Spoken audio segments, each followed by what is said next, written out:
استنى يا عم نقفل التكييف، خلينا نعرف نقول كلمتين.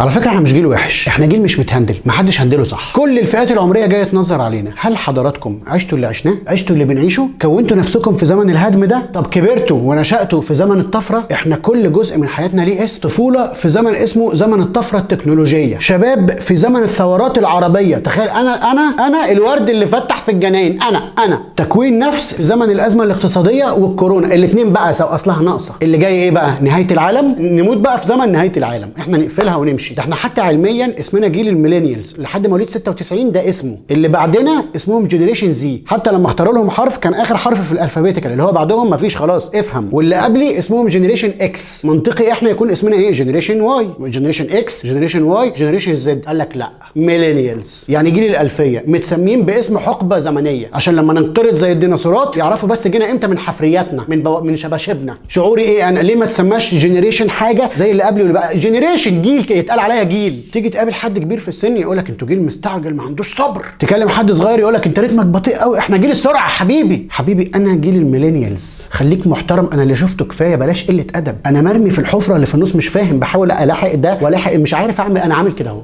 انا اتولدت طفل عادي جدا صبور، بتفرج على بوكيمون على سبيس تون، وفي العيد دايما اخويا الكبير بيتفرج على جريندايزر، وكل حاجه سهله وبسيطه. كانت قمه الانبهار عندي ان جريندايزر بيفتح لفوق كده والبطل يطلع، اللي هو ازاي الميكانيزم ده بيفتح لفوق مش زي باب العربيه وباب الشقه. ده كان اللي بيبهرني. فجاه بدون اي مقدمات ظهر موبايل اسمه نوكيا. انا كان اخري تليفون البيت بانسر ماشين، حتى كان بابا مسجل الرساله بصوته: نعتذر عن عدم تواجدنا في المنزل، يرجى ترك الاسم ورقم التليفون بعد سماع الصفاره.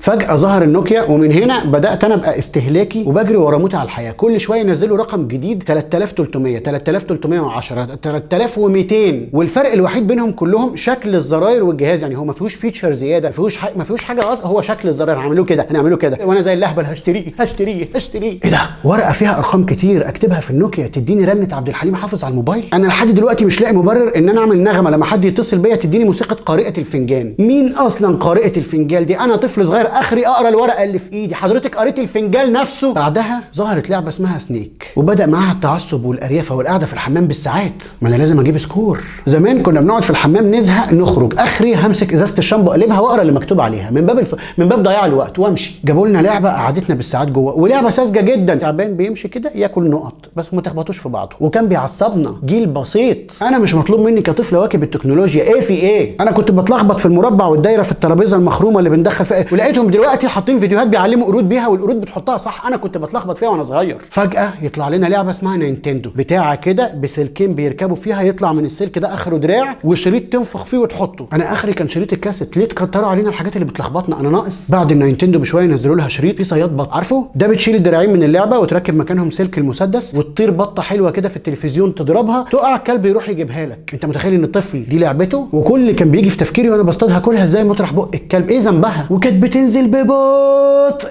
انا طفل اصلا مريض، تخليني اصطاد بط ليه؟ انت بتعمل فيا ايه؟ بتربي مونستر؟ هو انا ناقص؟ ما ده كله ضغط عليا. ومش عايز اسمع حد يقول لي خليك مرن. احنا اكتر جيل مرن، احنا جيل احلال وتجديد. كانت الحاجه بتتلغي وتترمي ويظهر مكانها حاجه جديده، اختراع جديد خالص مش تحسين في اللي قبليه. جيل النهارده في حاجه معاه بتتلغي، كل حاجه بتتحسن وتتطور. ايفون 10، 11، 12، 13، كاميرا 2 3 4 وايد. لكن احنا لا، احلال وتجديد. ارمي ده خد ده. كنا قاعدين عادي في امان الله، فجاه نلاقي شريط الكاسيت اتلغى ونزل جهاز قد كده اسمه MP3، وكاسيت العربيه البايونير ما كانش فيه فتحه USB.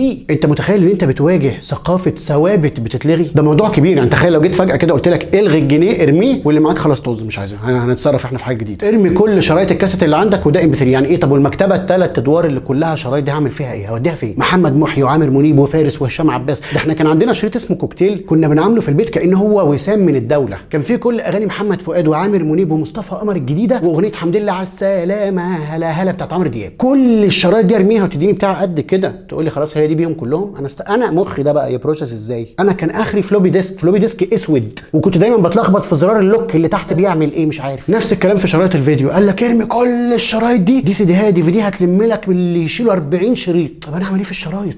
انا ابويا لغايه دلوقتي سايبها ما رماهاش. نفس الكلام لما حد يوصف لك طريق، كانوا بيعلموا الطريق بالمطبات بالشجر بالكشاك، قال لك ارمي ده كله، بص ده برنامج اسمه GPS هيرسم لك خط امشي عليه. انا يترسم لي خط امشي عليه ما تفكرش في حاجه. ويجي بقى حد من بره يقول لي على فكره انتوا جيل مش مرن. خالك ده اللي مش مرن، خالك. انا مرن، انا مرن قوي. خليني اكلمك شويه عن تكنولوجيا الانفراريد يا بتاع جيل البلوتوث يا بتاع جيل الاير دروب. انت كنت عشان انقل نغمه من الموبايل ده لده لا مؤاخذه لازم الزق بوز ده في ظهري ده. هاكر قاعد بعمل كده ليل نهار عشان حاجه من هنا تيجي هنا، وكنت حاسس قاعد ببص هي فين، هي جت منين، هي راحت فين، مين حول الحاجه في الفراغ، مين انا الجيل اللي كان بينام يسمع في احلامه 037 5000.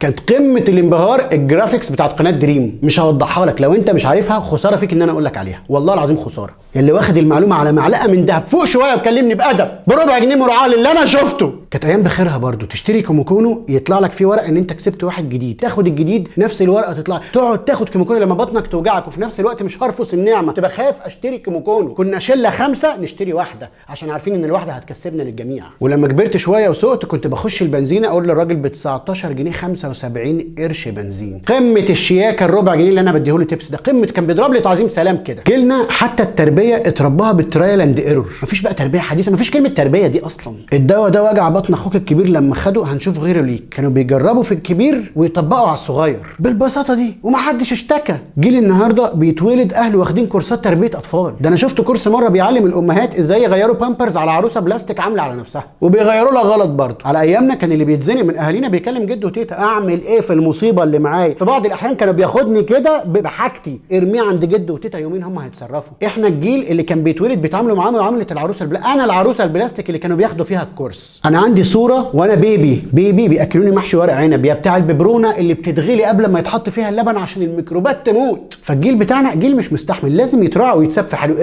اركنوا سيبه في اللي هو بيشوفه دلوقتي، لان لولا صبره ما كانش زمان الدنيا دلوقتي كلها ماشيه كده. احنا جيل يتحط جنب الحيطه.